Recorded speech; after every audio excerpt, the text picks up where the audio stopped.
Well, and we'll continue in that mood. Let's give Ira another hand. Thank you, Dr. Chasnall. And so we're going to get our next speaker right up here, and I hope he doesn't mind. I'm going to abbreviate his bio. He's a colleague and a friend to the National Healthy Start Association, and he's did a session on yesterday, and he was here last year. But this is Dr. Derrick Gordon, and he's assistant professor of psychiatry at the Yale University School of Medicine, and he's the director of the program on development in the Division of Prevention and Community Research in the Department of Psychiatry. And he is a core scientist in the community research core of the Center for Interdisciplinary Research on AIDS, known as CIRA, there in New Haven. Dr. Gordon has considerable experience on intervention and prevention development, having served as principal investigator on several NIH grants. He's just outstandingly intelligent, and so if you speak with him, you'll get some of his intelligence. If you bump into him, some of it even leaks out onto the floor, and so be there to scoop it up. But we won't have to scoop it up off the floor. He's going to come to the podium now. Join me in welcoming Dr. Derrick Gordon.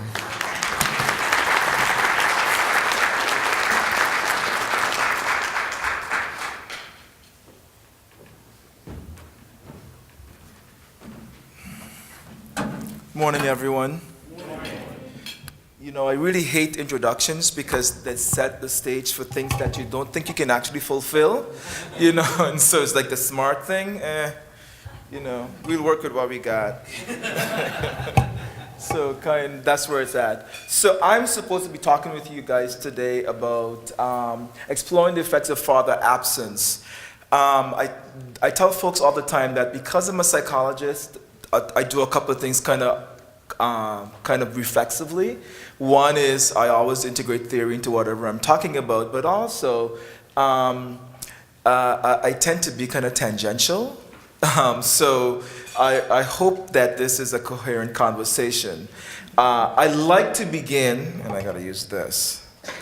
I'd like to begin by kind of talking about the things that I'm hoping to achieve this morning, which is to kind of talk about the areas impacted. And I think the first speaker's conversation actually flows well into the things I want to discuss today. The areas impacted by father absence, kind of describe the developmental and cognitive outcomes that are associated with the absence, and then challenge you to examine how the experiences might impact your work. Oh, I keep wanting to do it on my computer. So, theory. So I want to begin this conversation because one of the things that becomes really important as we think about this notion of father absence is kind of situating it within the context of who we are. One of the things I'm very appreciative of is I grew up in a family and an extended network that actually nurtured and cared for me as I was growing up. You know, I make jokes about my mother, but my mother, you know, was a maid. And so when I was in graduate school, I was finishing up my internship and I had to write my dissertation.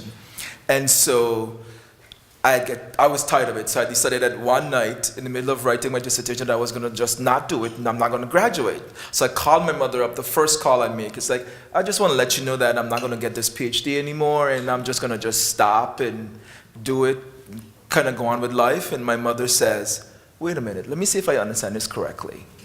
I stressed for the last 8 years wondering what I would say to you when I got this call. And now you're calling me and all you have to do is write a paper? Boy, get your work done. Click. And so I say that to say there were a couple things that were going on. One was I hadn't recognized up until then how much she too was helping to shepherd me through my process, although it was foreign to her, something that she didn't understand, something that she could not kind of wrap her head around. And then two, I also recognized that she had a really good way of kind of making these really complex things in my own head simple. You have to write a paper, get it done. You know, and so now when I work with students, then I talk with them and I say, the best dissertation is a done dissertation. I really do understand what that means. And so And so I tell that story, to kind of highlight the fact that when we think about this notion of father engagement, I want us to kind of think about how there are multiple levels that impact on us. So, I talked about, we oftentimes spend a lot of time focused on the individual and kind of thinking about what is that person is doing.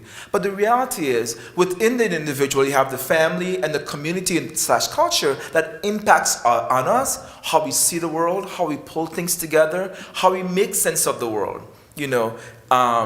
I am at a prestigious institution, and one of the things that I've had to wrestle with, talking about the community / culture that you're a part of, I'm at Yale, and nobody really cares what you do unless you're doing, and if you're doing it well, they're like, yeah, they're supposed to do it well, that's why you're here. But one of the things that becomes important for me is that I come from a culture where you don't brag about yourself. So introductions where people say you're bright, I begin to do like this, because I'm just like, we're not supposed to do that. You're supposed to just be there. And but I'm also at an institution where if you don't touch your work, nobody will know that you're doing the work. And so you have to. So it's like I'm fighting against myself within that context. And so recognizing that there are ways in which the context within which we exist impacts on how things get expressed with us individually. So the reason I kind of talk about and I go to Yuri Bronfenbrenner's ecological model is I want us to kind of recognize that oftentimes the things that are impacting on us is not only kind of within us, but there are multiple layers. And I really appreciated the secretary from HHS talking about the policy pieces that are coming through from the state, because from the federal government, because if we think about that, policy has a direct impact on how we do this work, and reciprocally we impact policy, and so it's a dance, and sometimes the dance is actually kind of nice and beautiful, and other times it's a little bit clumsy. So we have to kind of think about those pieces, and so I want to kind of put that in there. I keep wanting to do that. And so I want to kind of begin by setting the context, and the way that I've decided I want to set the context is I want to bring up some myths and kind of engage you guys in a conversation around this. I love the call and response kind of issue, so I have some questions, and I want to hear you guys' response. You can show your hands, you can shout at me, all those good things. I'm perfectly fine with that. And I begin by kind of asking the first question: are fathering and mothering practices distinct? Who says yes? Who says no? Okay. Who says that there are some things that might actually fit for mothers and fathers, and there's some things that might be a little bit different on the edges that are there? Okay. Very good. And the reason, actually, the joke that I make when I raise this question with folks all the time is that when I was learning math in high school, we used to do the Venn diagrams. You guys remember the Venn diagrams? Tell me you remember Venn diagrams. Okay. And so the Venn diagrams. And so when we think about fathering and mothering, and you see the overlap, there's significant overlap. There's some distinct pieces that might be there, but there's significant overlap. And that becomes important as we think about how those things operate. So the other question that I have is marriage the only place where responsible fathering can occur? No. Absolutely not. And that becomes really critical, because as we think about the ways in which our society is kind of progressing and moving, we have to kind of think about what are the types of families that we're working with, and how do we kind of support the work within across them. And so the other question that I have is biology essential to the assumption of the father role? No. One of the things that I talked about is that, as you can hear my West Indian accent. My father died when I was 11, and I've had the good fortune of having a stepfather and a number of other father figures who actually walked me through my development. And so when I think about, the role of fathers, biology is not always essential. It can be a critical piece of it, but it's not always essential. Are there negative outcomes associated with father absence that result that are the result of the absence or the negative consequences associated with the absence? Now, this is one of those questions where I was reading it over again and I was just like, huh? So let me tell you what I'm asking you here. So I'm doing the chicken or the egg question here, which is it the absence that caused the negative consequences or the negative consequences are that caused the absence? And so what I'm trying to kind of highlight here is when we think about these issues, it's a very kind of circular, it's like a little bit of like a conundrum, where one thing is chasing the other and kind of thinking about how those things feed into each other in a real way.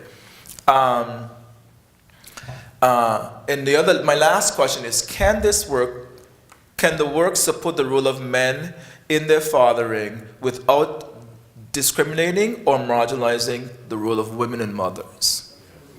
Yes, absolutely. And that becomes really critical because I think oftentimes as we have these conversations, there's a way in which we kind of lift up one in opposition to the other. And one of the things I've loved about the work that Healthy Start has been doing is kind of thinking about how we do responsible fathering and responsible parenting and kind of recognizing that there's a place for both men and women. And as we think about how we engage men and fathers, we have to kind of recognize that mothers are present and they're essential to this work if we want to move forward. So the other thing that I wanted to kind of raise is this question about kind of how we think about fatherhood and the research, and I'm going to talk some about some of the areas where this comes up. Is research has kind of shown that fathers are associated with both positive and negative child outcomes. I say positive child outcomes is because one of the things that becomes really important is when fathers are engaged with children in a healthy way, the outcomes are positive. But they also can kind of actually undermine child outcomes when they're not. So, for example, I mean, later on, I guess I'll give you a preview, but, this whole notion of men's depression impacts negatively the child's behavior through the mother and around the mother. So kind of thinking about those issues. Even when fathers are not physically present, they can play an important role in their child's psychological lives. I'm an NPR junkie. And I'm in my car quite regularly. So I was listening to, they always give you these little adverts about what show is coming up, and I like to listen to the Ira Glass interviews. And so he was going to be interviewing this weekend. I didn't get to listen to it yesterday. A mother who was dying of cancer, and she was getting herself ready because she had a young son who she was reintroducing to an estranged father, and she talked about how she saw her son love this estranged man immediately. And so there was this way in which she talked about how, even though he wasn't kind of actively present in the child's life up to now, he was still psychologically there. It's got thinking about what that means for the work that we're trying to do around this issue of father absence. This analysis asks that we also identify how fathering can vary kind of cross-culturally. So no, there's not a one-size-fit-all kind of phenomena. So how do we kind of think about and embrace different actives and different activities associated with fathering across different cultures?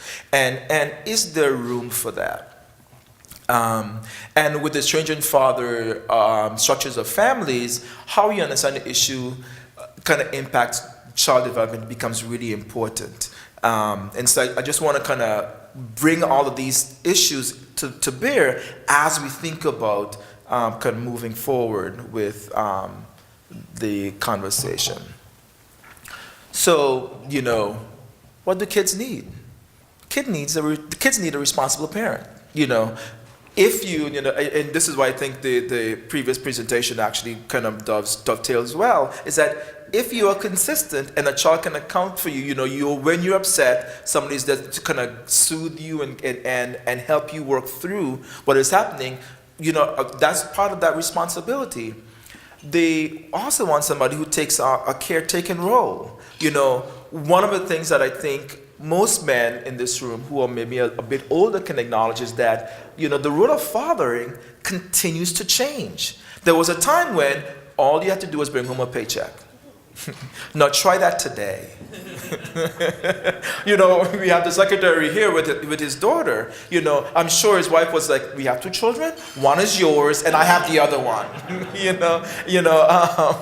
And so there is a way in which you have to kind of think about how you care for your kids. And I made the joke yesterday when I was doing my talk about how no, you're not babysitting. You're caring for your parenting. And a parent can provide them with positive emotional connections. I enjoy, picking up my son either in the afternoon after school, and you walk in and he's playing, and I usually stop and kind of watch him for a couple of minutes, and then when he sees me, he's like, "Daddy, Daddy, Daddy," and he comes to me. Other times he looks at me and he's like, "Oh, you're here. You're kind of early. I'm not ready to go yet. I'll get to you when I'm ready." And so it's just one of those things where, you don't know who you're going to get, but there's that emotional connection. And so they get to act out their experiences. And they have a consistent relationship piece. I Skyped with my boys when I came down here on Friday, and they were like, "We didn't know you were going away this weekend. We were expecting you to be home." And I said, "I told you all that this morning."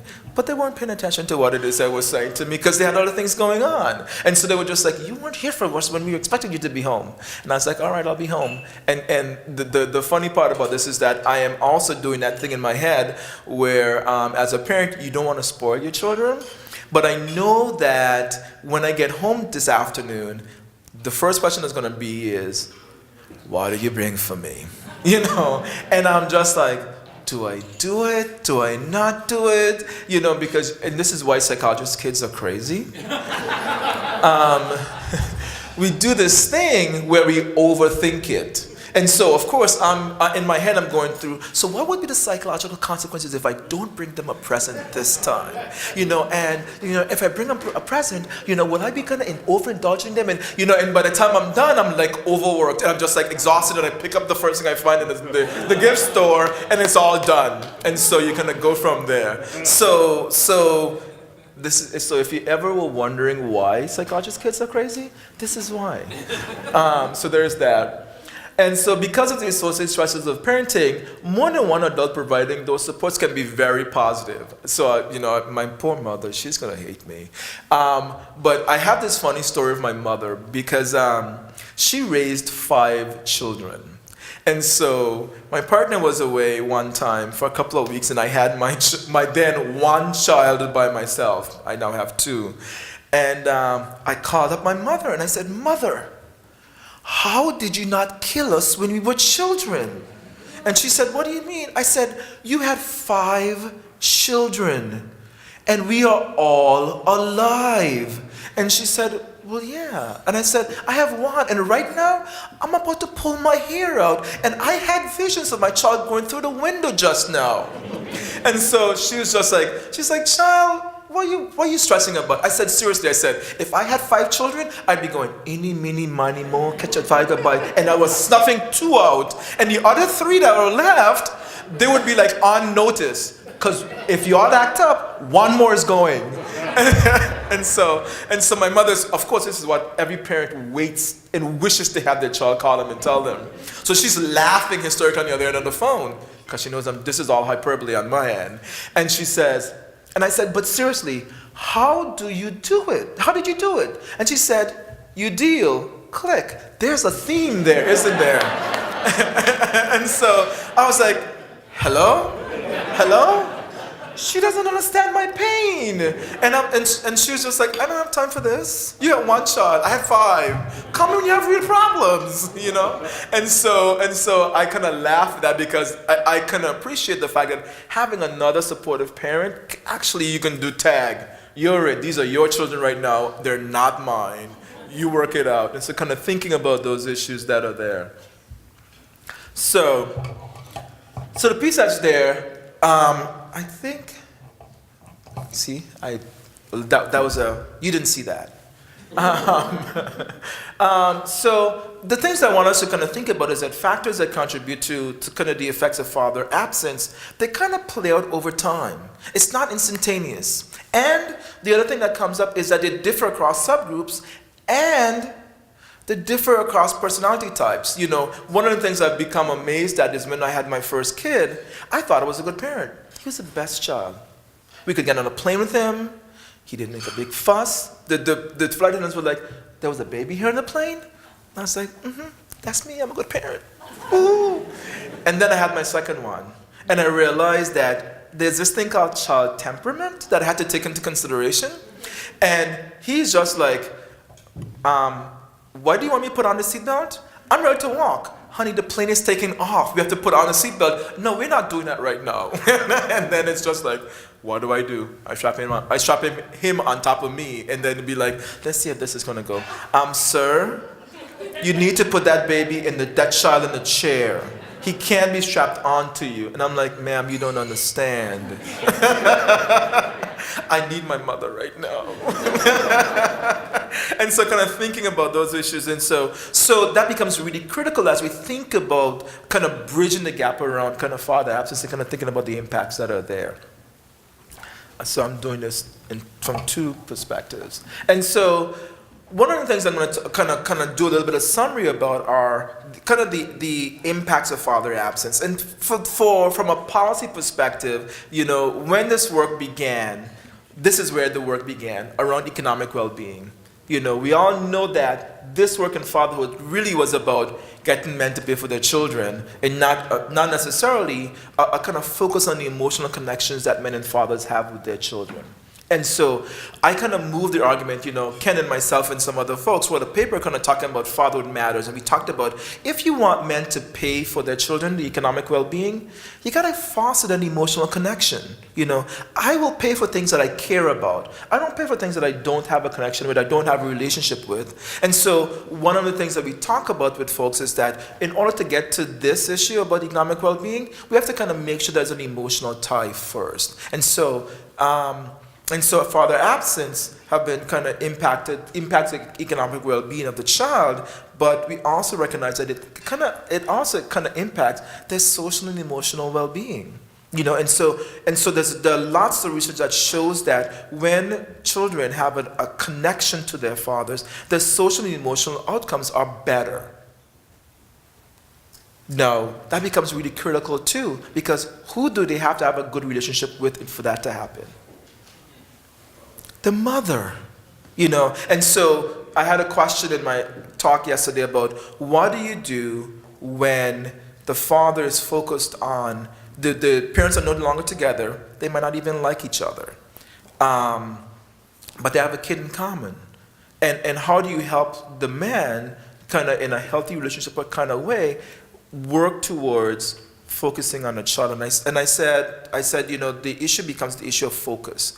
How do you help him recognize that, you know, relationships can start and end, but your relationship with your child is permanent and long-standing. And so, you know, being concerned about who, and I hate to be crass, who she's with or who she's not with is irrelevant. The issue that becomes important is you have to think about what do you want for your child and how can you and this person work together to meet that. You know, I have a colleague who I kind of hold up as an exemplar of this, and she had her and her husband divorced, and I kind of amazed because my assessment, she's my friend, but I can say this, he was an ass.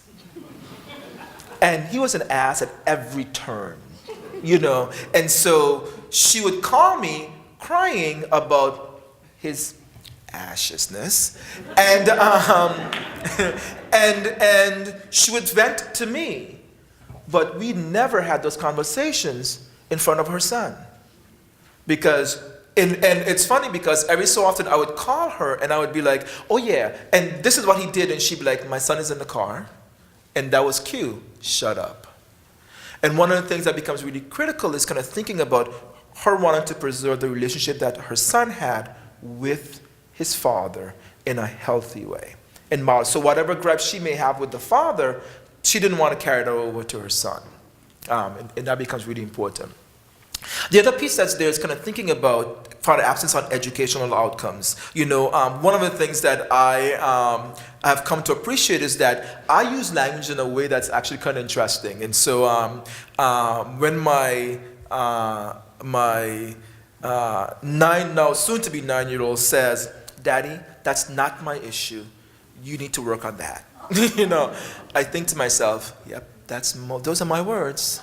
And so I kind of amazed at my child being able to kind of reflect language and reflect the way that he expresses himself based on the kind of things that he engages with me around. Now, when he does it with my partner, it's something very different. And so there's a way in which he has this vocabulary that's actually kind of great, But kind of thinking about when you're learning words from two people, we don't all use the same words. We don't all express ourselves in the same way. And so kind of thinking about that mental flexibility that is attached to that. And so there's a way in which some research talked about young kids' educational performance also becomes really important. But the other piece that's there's that chicken or the egg thing, is there's a bit of stability. I tell folks all the time, I can learn a lot of things if I'm not hungry. If I'm hungry, I am miserable. And so there's a way in which I become distracted.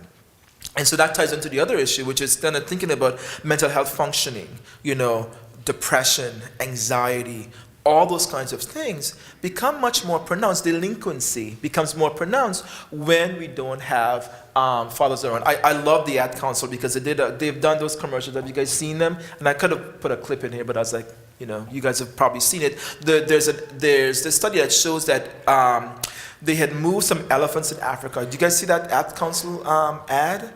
Where they moved some elephants and some young teenage elephants and the mothers to a section in Africa, and the teenage boys were just wreaking havoc. They were destroying trees, they were just destroying things. And they were like, what the hell is going on?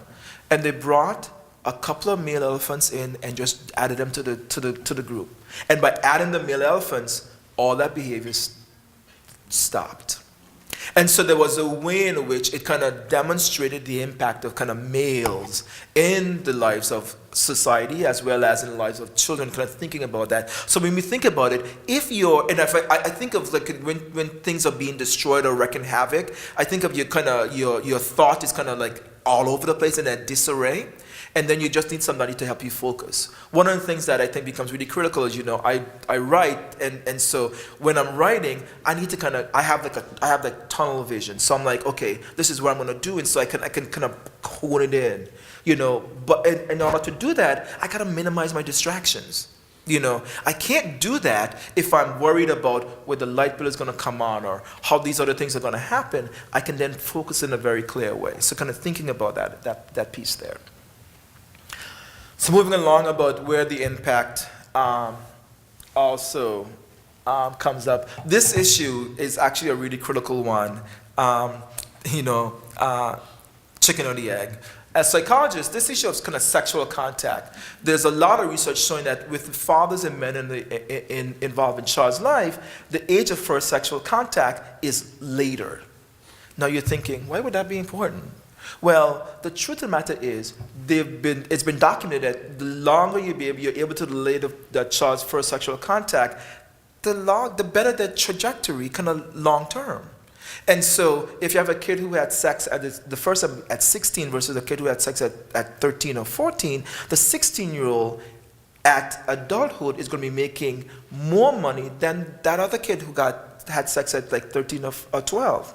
And if you move it to 18, they do even better than the 16-year-old. And so there's a way in which kind of thinking about age of first sexual contact becomes a proxy around that issue. So, kind of thinking about that whole issue there too is I have a 3-year-old, and I swear he's like a little Rico Suave in the making.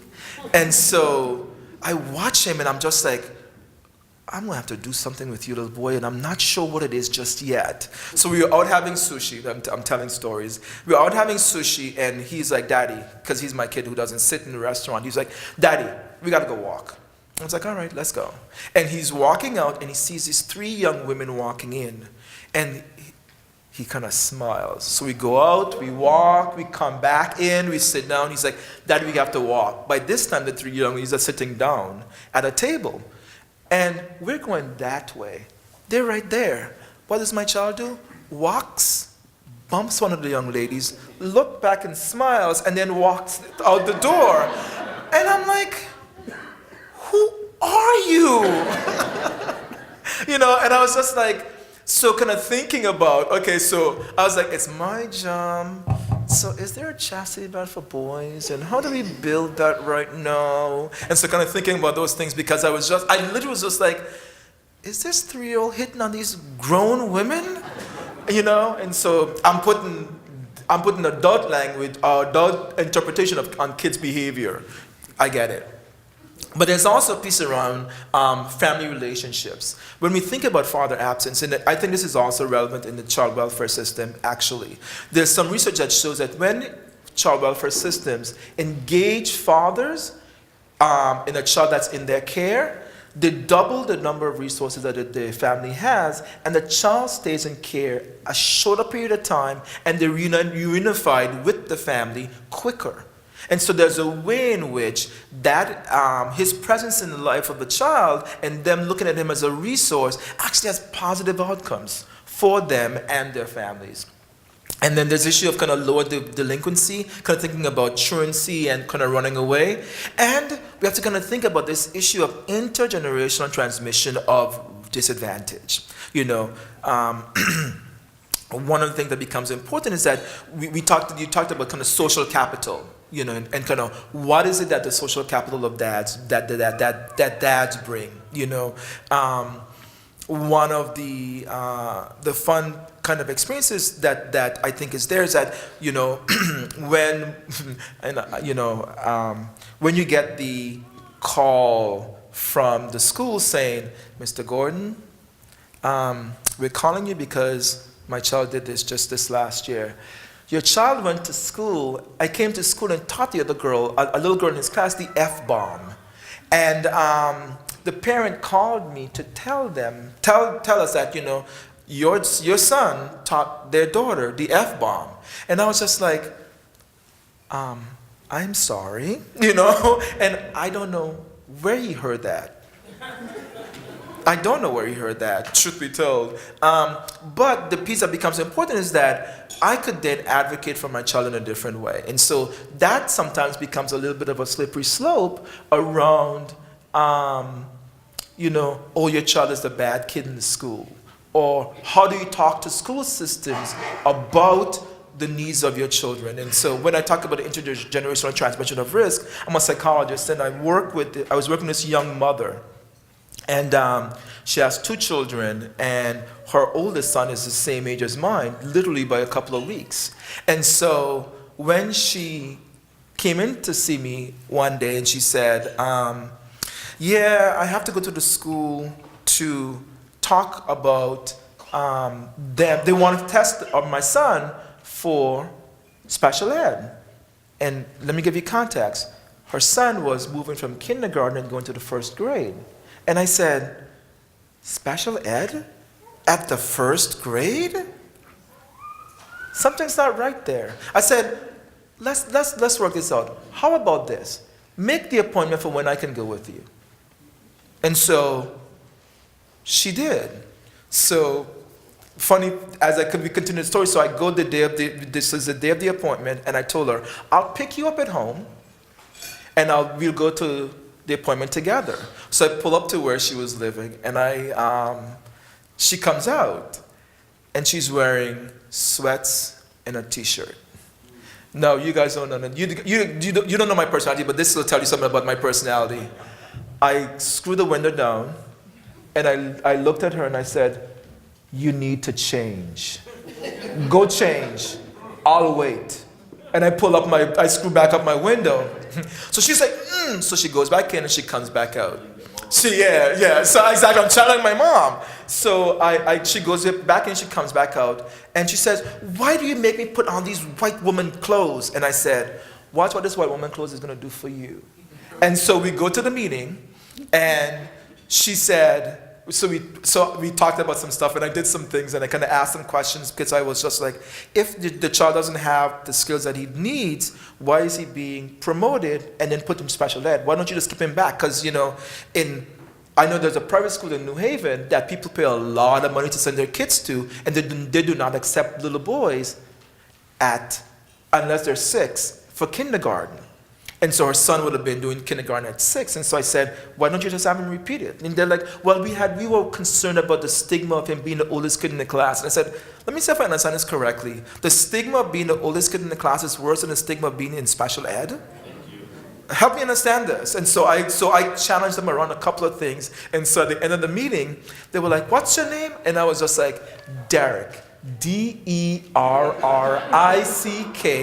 Gordon, Gordon.